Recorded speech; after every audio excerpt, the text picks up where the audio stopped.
All right, all right. Good morning and welcome to the Weekly Jargon. I am Jose Rodriguez. And Rohi Zachariah. And today, Rohi, we have another special podcast. We always talk about things that are coming to our communities and or Central Valley, especially here in California. And we hear about broadband, especially for those that have seen a lot of trenching going on, a lot of work being done in their communities or neighborhoods. I know that we're seeing it here in the city of Madera, so I'm going to let you kind of kick off with that and tell us what's going on with fiber optics. Yeah, so, I know everybody follows our meetings, but we had one of the bigger communication places, which is Race, announced the expansion into Madera in the Central Valley. And with it, I mean, obviously it's going to come with a bit of construction and stuff, as we've seen around town, but it's just an exciting movement for the Central Valley, especially for Madera, to see some of the things that it's going to bring and kind of maybe things that we don't really realize yet as far as expansion in in our area because of the lack of that speed right now, or maybe some of the competitiveness and stuff. But it's definitely exciting. So I don't know the full-time rollout on their fiber, but to have Race come in and it's something that's needed, and it's kind of becoming, especially with, even right now we're broadcasting, the internet is something that we have to live with now. We can't do without. So, in the show here in the next couple of minutes, I'll bring up a noise that you'll be very familiar with, especially if you're part of the Generation X. Oh, no. And I want to bring that up because I know that a lot of young millennials and or when they hear this screechy noise, they won't know what that is, because to them, having communication and data processed at such a high speed is expected already, right? It is. A lot of these kids are, instead of a pacifier, given a phone, and that phone becomes their way of entertainment, distraction. But at the same time, it's a tool that a lot of the young generation is using to get around and doing things. Everything is the palm of your hands, right? Yeah. And that's due to the structure, the network that's providing you this data. You hear the terms, these data centers and what have you. Well, think about it. If we're going into this AI technology, if we're going through the backbone of what's going to be able to provide you this fast, readily available information, you're going to need some type of network, and behind that network, some infrastructure that's going to assist in giving you that. Yeah, and some of that, obviously the fiber that's been running up the 99 has actually been there for a very long time. Our security company, it's got to be at least 20 plus years ago, was contracted when they were running it through the Central Valley. So, it's kind of sad to say that it's taken that long to be able to say the words, fiber and build out, to your home, when it's literally been in the ground this whole time. But obviously at that time, the price of fiber, if you wanted it to your business or corporation, was probably astronomical. It wasn't even feasible for the average person, and that's, I think, some of why it's taken so long to kind of get here. But just in the small business realm, we've had some of these competitors come to talk, and I remember we had a discussion a couple days ago, and I was, I know you're going to play a sound from a different era, but using the words DSL. And they were like, wow, you guys had DSL? And I remember, like, at that time, to have DSL at your place was like, that was a game changer, So, just because I think the average speeds at that time with your normal traditional was 56 kilobytes, it was your max, and then we went to like 3 megabits, which is, huge. You could do all kinds of stuff. You could have 10 people surfing the internet on one connection, so crazy. No, it is, because now, and again, I go back to when in the 1990s, you were trying to download music from Napster. Yeah. And even that, just making that connection, and then you would see the download speeds or the upload speeds that were there. It's like, wow. But now, typically every household here, especially that's surrounded by either Xfinity or whatever other communication network they have some type of, whether it's AT&T. I remember Uverse was pretty big at the time. Right now, it seems like Xfinity is your fastest provider that we currently have around the city. Again, with the name of the what's this new communications that's coming into Race. Ray's Communications, thank you.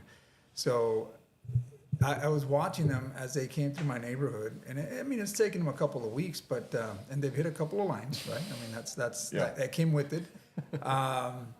But the machinery that they're using to dig this like ultrasound type of deal, because they were actually detecting, they could see through their ultrasound where they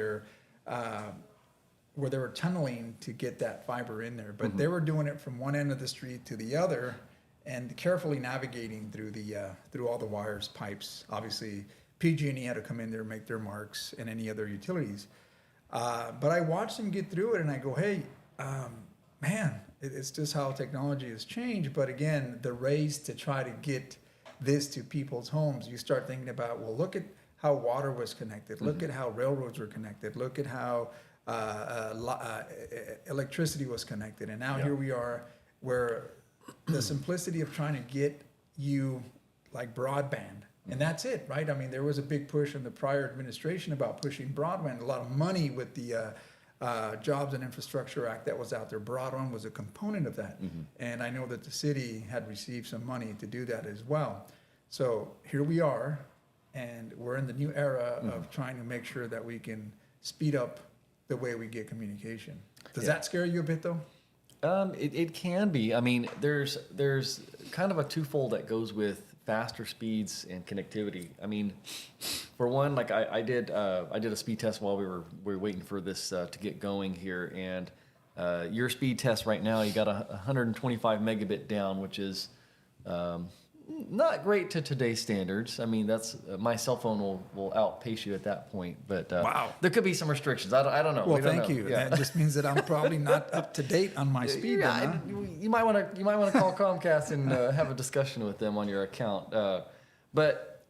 So there's twofold. One is obviously with more speed, and you have two speeds that play into the internet, and I think that's where some people are, missold to some degree. And when we talk about consumer versus like your business internet, for instance, your business internet down speed at 125 megabits is really, I hate to say subpar, but your upload speed is 33 megabits.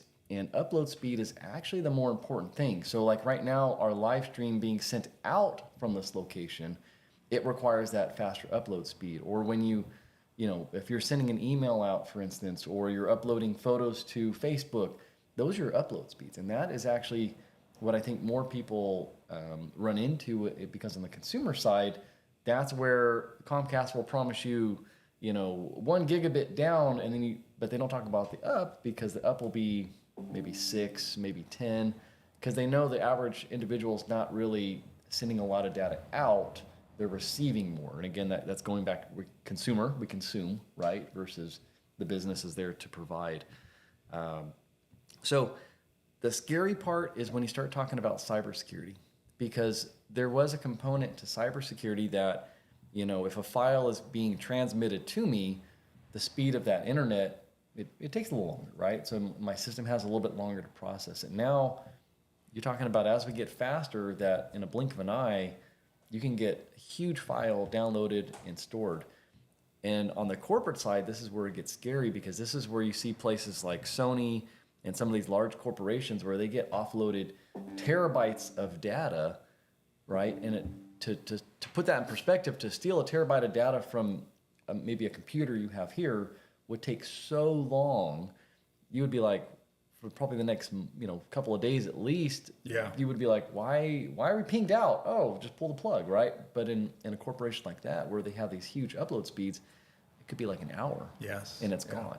So that's where some of that comes as a double-edged sword of like, it's great that we can move all this information out, but at the same time, who's moving it out and how fast can they move it? So, and as we're talking in the world of pixels, or we're talking in the world of resolution, you start seeing that just the latest update for iPhone 20, I think it's iOS 26 or something like that. Yeah. I think 22, 20, I forget where I'm at. I'm lost. But it told me that I needed at least 26 point some gigabytes just to update that. And my phone doesn't have that capacity anymore, right? I have 128 gigs on my phone. I mean, again, granted, I am on the older side. I have an iPhone 12, I think. And people Wow. would say, wow, you're way beyond, Yeah, right? yeah. And that's fine. I mean, I don't really need much other than, what's important to me, right? My emails, Yeah. some pictures that I take. Obviously I like looking at social media. But essentially, if I want to get with it, and I quote, get with it, I have to kind of, Yeah. I got to get away from this mentality, Roy, right? Oh man, yeah. I do remember those days. Yes. Is anybody stuck on that, right? Yeah. That's crazy. But that Yeah. was the noise that, for some of you that heard that screeching noise, that was the noise that those of us that experienced the computer and connecting to a network early in the 90s, this was it, right? This is what the painful process was. At that time for us, we thought it was high speed, right? This was a high speed internet, and we're gonna connect to the internet, so to speak, right? And back then, when you would go and search fields like on Bing, or I'm not sure, I don't know that Google was big at that time.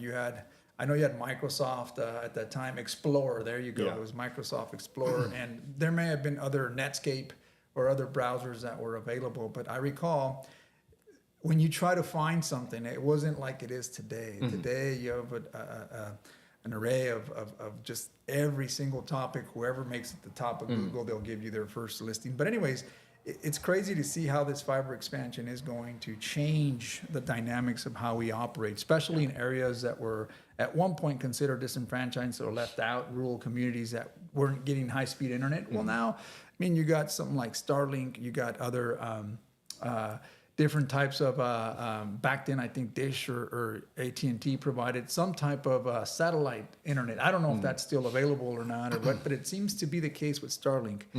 I'm not very informed on Starlink, but I know that when people say, hey, I saw a line of stars moving, right? I'm assuming that's some type of satellite, and I'm not sure if they're providing the internet. I'm not aware. You're the tech guy, Rohi, so if I'm going to ask you, tell me what is Starlink, and what can we anticipate in the future, especially if you're connected to something like this? So Starlink's idea, and it goes back to, gosh, you're gonna make me like look this up, but there was a satellite constellation that was put in quite a while ago, and I can't remember the name of it, but they were looking for at that time to do satellite communications with phone. And I remember the phones, we actually still have one, and it was one of those, it's supposed to be kind of almost into the world type phones because, you could, all the top people would have one because, hey, if I needed to go to the remote part of Africa right now, like the phone would work because there was just this constellation of satellites that was always overhead. Obviously with Starlink, it's kind of that on steroids where it's like, we want to saturate, just have an abundance of these satellites, and they're kind of throwaway. Obviously if you look at Starlink in itself, it's put the satellites up, put 100 of them up, and probably 10 will fall out of the sky before they even get into position.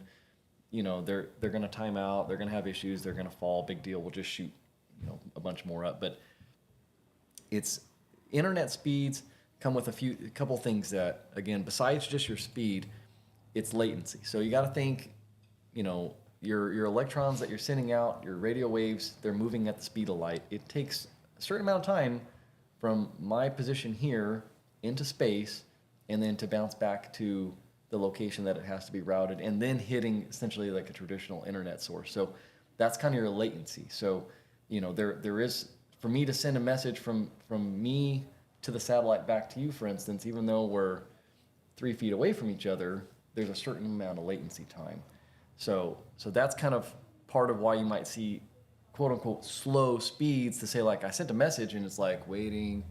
Oh, now Jose got it, right? There's this bounce. But if I was to send a large file, like I want to send this large cat video to you, like the time for me to hit send to you starting the download might take that time, but once it actually processes, it's going to be fast. You're going to actually receive that whole file in a fast time. So that's kind of where, again, the feeling of slow or some of these like, illusions of speed is really sometimes either latency or some other factors that come in. But Starlink's idea is just saturate it because, again, the more you can have up there, the more resilient it is, the more information they can process. And that's kind of why they're just constantly just dumping more. So Yeah. And if you were to ask the question, especially if you viewers are looking at us today, you know, some of the questions that I would pose to you is, how has this high-speed internet helped? Right? Do you see it as a way of? Is it something that's helpful for our society? Is it a crutch? Is it something that's going to bite us in the butt at some point? Right? I mean, right now we accept it with open arms because, like I said earlier, it allows us to move faster with technology, the financialization of how things are going with you have crypto, you have money, digital transfer, Zelle, Venmo, everything it's more convenient for us to make those transactions, right? And it just moves our world a lot faster and a higher speed. We too have to adapt to that speed. We can't stay behind. I just played that screeching sound to you guys, and think about it. If I was having to connect to a network like that, how much would I have missed, right? Would I be very efficient in what especially in today's speed and age, right? Yeah, but that's so again, the understanding is we had that, and corporations worked, right? And as it got faster, it worked better, but it really didn't work better. We just bloated it more, right? So when you have a limited source, right, you say like we can only move at this speed. Then your engineering goes into it to say we have to be like super focused on data compression and making sure like I'm only sending what I need to send to Jose, right? Like if I got to send a message, it's like just the message because I don't want to put a lot of fluff. Yeah. And what's happened is in technology, like you said, we make this leap to a little bit faster and we go, hey, now I'm going to send them a photo. It's like, you know, so we're taking advantage of it. It gets nicer. But at the same time, it's going to feel the same speed because it takes you still 30 seconds to open that email because now you got to download much more information. And this is the cat and mouse game of technology. It's like as our computers get better, we bloat it with more stuff. We make it do more things, and then it feels slower, and then we got to get the new one to handle that load. And then the people go like, hey, we got more room now. Let's add more stuff. And it's just this constant thing. So, you know, like I said, today, when we think of like, why do I need 2 gigabit or fiber or anything? It's, because I want to watch that high definition video. I want to see it in like 8K. Do we really need 8K? Yeah. You know what I mean? I've already lost touch with the high resolution on TV and movies because, quite frankly, it's kind of thrown me off. My eyes really haven't gotten adjusted to the high definition, right? When I look at a movie and I can see like it's almost like a scene of an acting deal. It's no longer that sense of a movie, that film type of background. I lose interest in it because now I say, well, that's like real life. I'm not going to look at real life. So if I want to see something that takes me away from real life, I already deal with that every day. And quite frankly, a lot of people talk about that, and you know, they want to have that new technology, that higher resolution, that 4K, 8K. I don't know where this is going, but I mean, I can see pores in their faces now because it's so high definition. And I go, well, that takes it away from that film deal that I grew up in, right? I grew up in watching films from the 70s, 80s, and 90s, right? But another important piece of it here is that now it opens up economic opportunity for a lot of these disadvantaged rural areas, right? If you can get broadband or you can get some type of high-speed internet now, you don't necessarily have to come. COVID has made sure that you don't have to necessarily come to work here if your job now is at home, it's remote. And you started seeing that. A lot of people just moving out where they can get a good high-speed internet, connect the laptop, and work from there, make your calls. And I'll give you an example. Whenever I made a call early on when I purchased some type of software and I needed help with it, I'd have to call a number. And I know that I was getting someone from outside of this country because they were very sharp. They understood the program, maybe because they wrote the program or maybe because they understood the program a lot better than most people in the U.S. And obviously the most important factor is that it was probably cheaper to pay them. Oh, yeah. Right? Yeah. The problem was the language barrier. And they looked at me like, move out of the way. Just let me get in there. But for me, I had to build trust. Well, wait a minute. You want to come into my computer remotely? Exactly. And you want me to give you access and I can barely understand you? You know, I know there was a communication barrier there, but they knew what they were doing. They could fix the problem pretty easily. And in most cases, Rohi, they fixed my problems. They did. I just had that trust issue with, well, wait a minute, why is this going out to this foreign country? Again, Yeah. they may have had some infrastructure to deal with phone calls, but they could already, communicate and get to my computer remotely to help me. And now, having broadband, I mean, think about this. You can pay a lot of young interns. You can pay a lot of young people that are in technology and pay them at home and say, hey, would you like to take calls and help people with software issues and what have you? So I think that opens up an economic opportunity. Again, even if it's not technology, you can do like telehealth, for example, right? I can go and say, I'm not going to visit my doctor when my doctor can see me directly and we can talk. I can explain my symptoms because frankly, I went to a foot doctor yesterday. All they did, Rohi, is just look at my feet and they said, okay, that's it. Not once did they touch them or anything that they look at it. And not that they're there to touch feet or anything, but I'm just saying in general, you could have done that over a phone call or over a video, right? And that's the one thing that I think technology, broadband or something like this will bring is people that have a hard time getting transportation and go to that doctor for that 5-minute visit can do it at home just by viewing and high resolution. You can see, okay, you know what? Your foot doesn't look good. It looks like you sprained your ankle. Maybe it's best that you can make it out here. But now I can see it, right? And I can diagnose that from there. But anyway, I'll let you get back. I mean, and so what you're running into is, and again, these are the cycles that we get in technology. So when we had like the earlier computers, I'm talking about earlier, like, the 80s and 70s and all that kind of stuff, because the technology was so expensive to have everybody have their own individual computer, corporations would buy these expensive servers, and then you would have what they call a terminal, which is basically a dumb computer that would just remote into this powerful unit. And that was kind of the standard. And then again, that's when we started having the shift to the personal computer, and it's like, no, I'm going to buy my own computer now. And you had a shift in power that said, well, hey, as a corporation, we don't have to really buy this huge computer anymore. We can kind of make that a little smaller, and each individual's person's computer will do the processing on it. What you're having with this internet speed increase is, again, a reversal of that. I mean, like you said earlier, and you're talking about like how much space you have on your phone, and because it's probably got photos and videos and all this stuff.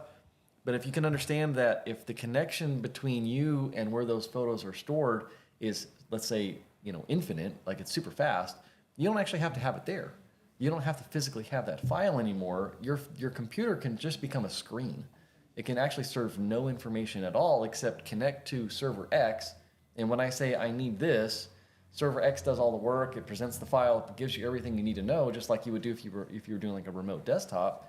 And here you go. And what does that do? Well, that means I don't have to have the latest, greatest, fastest computer chip anymore.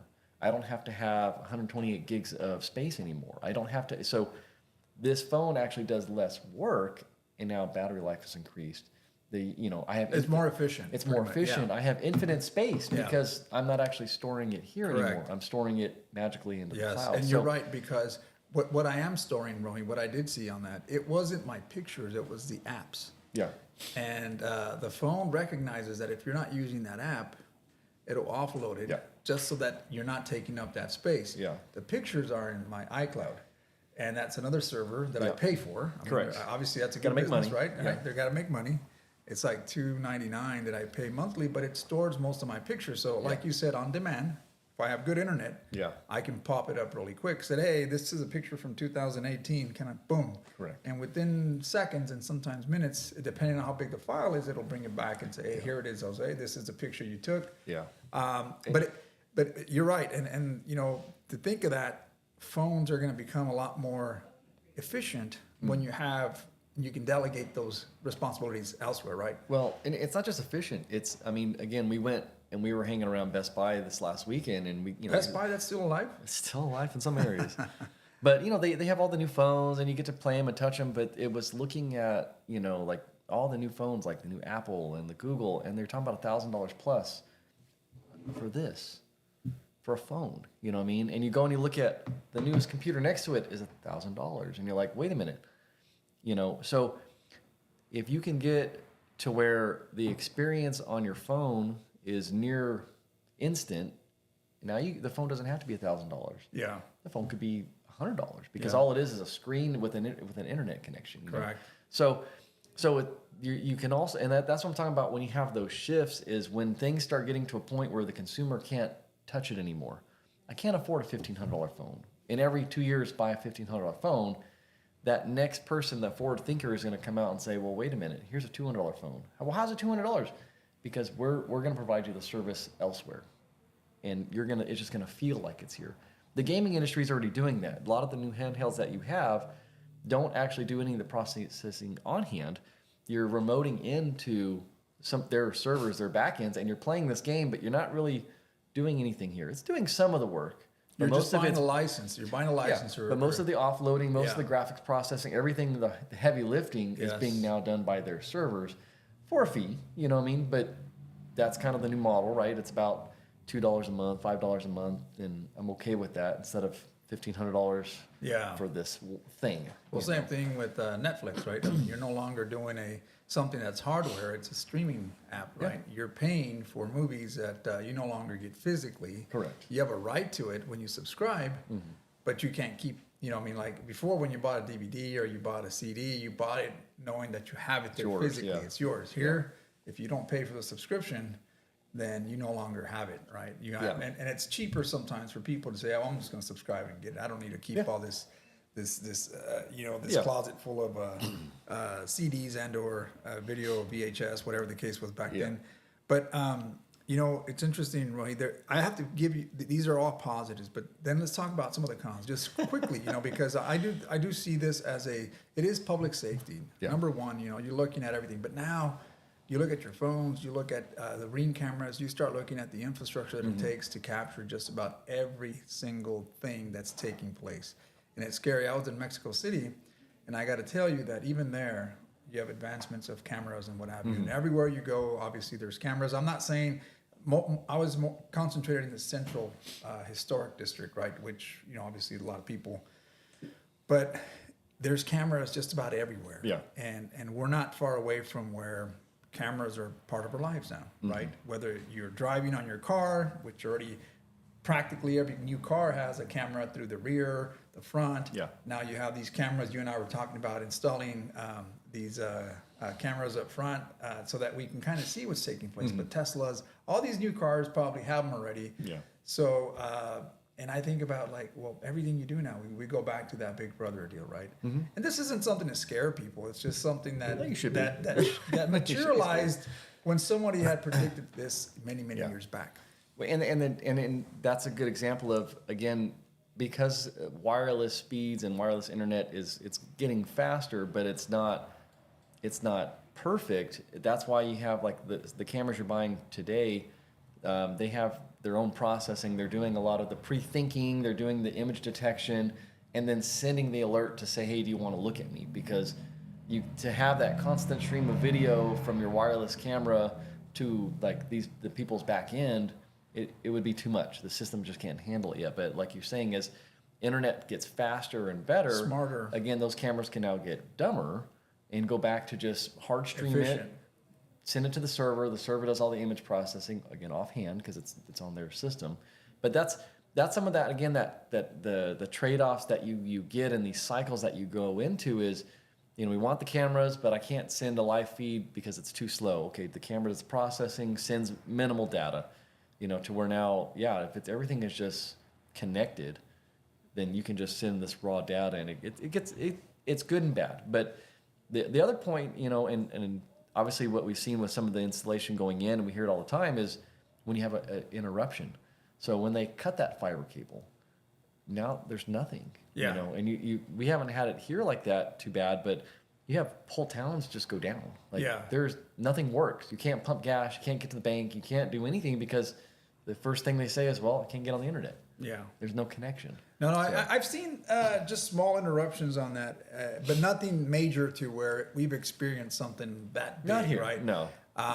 And I mean, we hope that it doesn't come to that, but the demand for it is so huge, and I think this is why you're seeing the infrastructure. What's the reliance? Not just the demand, the reliance. Hence why we're talking about this fiber expansion. But look, for some of you, you know, that don't see it, you got to think back when, you know, electricity was connected, right? When people got, I don't know if there's any people I can talk to and say, hey, remember when they brought electricity here to Madera? I'm sure at some point electricity was already here for Sure. many, many, many years back.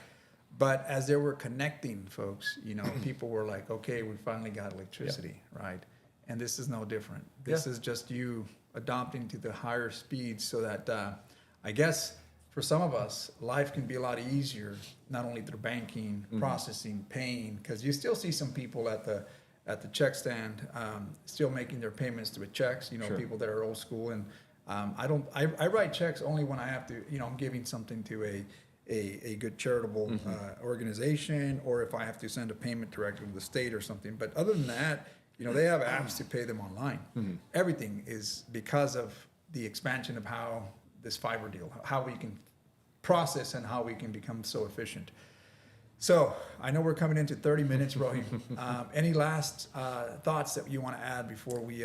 No, I mean We exit the show. I would say on the positive is that, you know, because I don't think there's anybody, and there may be a few people, but I don't think there's too many people you're going to say they don't have access to the internet nowadays. Like it's kind of available to everyone. But or I will say that because of the new company coming in and the new fiber opportunities that are coming, you're starting to see the competitors having to shake in their boots a little bit. They're going to start offering those incentives to kind of say, hey, you know, we'll raise your speeds. Oh, hey, we're going to lower your price a little bit, you know, and to the average person, who doesn't know, like, for instance, race is coming to town, you're going like, oh, that's kind of nice of you. And it's not realizing like, no, they already know. They know they're not the king in the you know, the area anymore. They're going to have to now be, if these guys are cheaper and faster, what are you doing for me, or else kaput, I'm gone. You know? And that's what's good for, like I said, I think, but it takes an incentive from government. Look at this here. Who would make such a big investment on their own dollar to want to get that fiber out there without government help and assistance? And I think through that, government said through the Jobs Act and Infrastructure Act that they provided is, hey, there's some money set aside for broadband. Here we are, we're going to provide you some broadband. And I know we see it as free, but in order to drive that competition, you need to have a carrot for that one.